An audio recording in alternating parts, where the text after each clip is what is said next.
जमात इस्लामी के जनाब फरीद पराचा साहब तौहीन रिसालत की सजा मौत के नजरिए की वकालत करते हुए दावा करते हैं कि ये कानून कुरान करीम में मज़कूर है।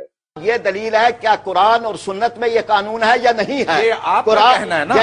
या नहीं, ये आपका कहना है। अच्छा, मैं अभी नहीं है, आप हमसे अच्छा एक सेकंड, अब आप ये कह रहे हैं, मैं ये सवाल उठा देती हूँ। अभी मैं कुरान पाक की एक आयत पढ़ देता हूँ जी, और फिर उसके बाद उसके तर्जमा भी कर देता हूँ और फिर उसके बाद इनसे पूछ लीजिए। कुरान पाक में जहाँ ये बात कही गई है कि इन्नल्लाह व मलाइकतहु युसल्लूना अलन नबी, अल्लाह और उसके फरिश्ते भी नबी करीम सल्लल्लाहु अलैहि वसल्लम पर दरूद भेजते हैं। exactly. उसके बाद जो है वो ये कहा, उसके बाद ये बात कही है, आप सुन लेना जी, कि इन्नल्लज़ीना यूज़ूनल्लाह व रसूलहु, वो लोग जो अल्लाह और उसके रसूल सल्लल्लाहु अलैहि वसल्लम को अज़ियत देते हैं और आप सल्लल्लाहु अलैहि वसल्लम को तकलीफ पहुंचाते हैं, लानहुमुल्लाहु फिद दुनिया वल आखिरा, उन पे लानत है अल्लाह की दुनिया और आखिरत में। इसके बाद कहा है मलऊनीना, ये लानत वाले हैं, ऐनमा सोकेफू, जहां भी ये पाए जाएं, ओखेजू, इनको गिरफ्तार कर लिया जाए, वकुत्तिलू तकतीला, और इनको कत्ल कर दिया जाए। बिल्कुल दुरुस्त। अब इससे बाद है, अब इससे बाद है। नाजरीन ये जानकर हैरान होंगे कि मौसूफ न सिर्फ कुरान करीम की शर्मनाक तौहीन और तहरीफ के मुर्तकिब हुए हैं, बल्कि ये तो खुल्लम खुल्ला धोखादही के भी मुर्तकिब हुए हैं। जरा गौर से सुने कि मौसूफ का दावा क्या था। अभी मैं कुरान पाक की एक आयत पढ़ देता हूँ जी, और फिर उसके बाद उसके तर्जमा भी कर देता हूँ। और मौसूफ का दावा था कि वो कुरान शरीफ की एक आयत पढ़ेंगे और इससे साबित करेंगे कि कुरान करीम में तौहीन रसालत की सजा मौत मज़कूर है। आइए देखें कि इन मौसूफ ने किया क्या। सबसे पहले मौसूफ ने सूरह अहज़ाब की आयत नंबर 56 पढ़ी। इन्नल्लाह व मलाइकतहु युसल्लूना अलन नबी, अल्लाह और उसके फरिश्ते भी नबी करीम सल्लल्लाहु अलैहि वसल्लम पर दरूद भेजते हैं।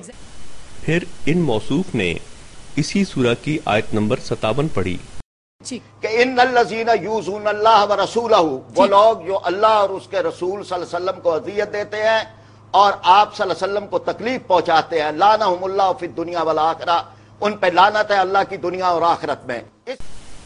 इसके बाद मौसूफ ने आयत नंबर 58, 59 और 60 अमदन छोड़कर इसी सूरह की आयत नंबर 61 पढ़ी। कहा है मलऊनीना, ये लानत वाले हैं, ऐनमा सोकेफू, जहां भी ये पाए जाएं, ओखेजू, इनको गिरफ्तार कर लिया जाए, वकुत्तिलू तकतीला, और इनको कत्ल कर दिया जाए। बिल्कुल दुरुस्त। अब इससे बाद है, अब इससे बाद है।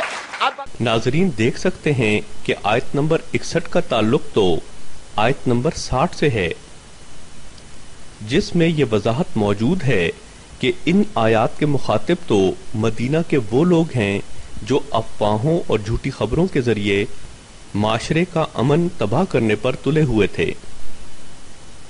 कुरान करीम तो ऐसे फसादियों के कत्ल से पहले भी उन्हें खुली खुली वार्निंग देता है। बहरहाल पराचा साहब का आयत नंबर 57 को आयत नंबर 61 के साथ मिलाकर पढ़ना और इस अमल में बाकी दरमियानी आयात को हदफ कर देना, खसूसन आयत नंबर 60 को छोड़ देना, ये खुली खुली तहरीफ कुरान नहीं तो और क्या है। पराचा साहब तो अपनी जमात के बानी मौलाना मौदूदी साहब की तफहीमुल कुरान की तहरीफ के भी मुर्तकब हुए हैं, क्योंकि तफहीमुल कुरान में मौदूदी साहब ने सूरह अहज़ाब की इन आयात की तफसीर में तौहीन रसालत की सजा मौत का जिक्र तक नहीं किया।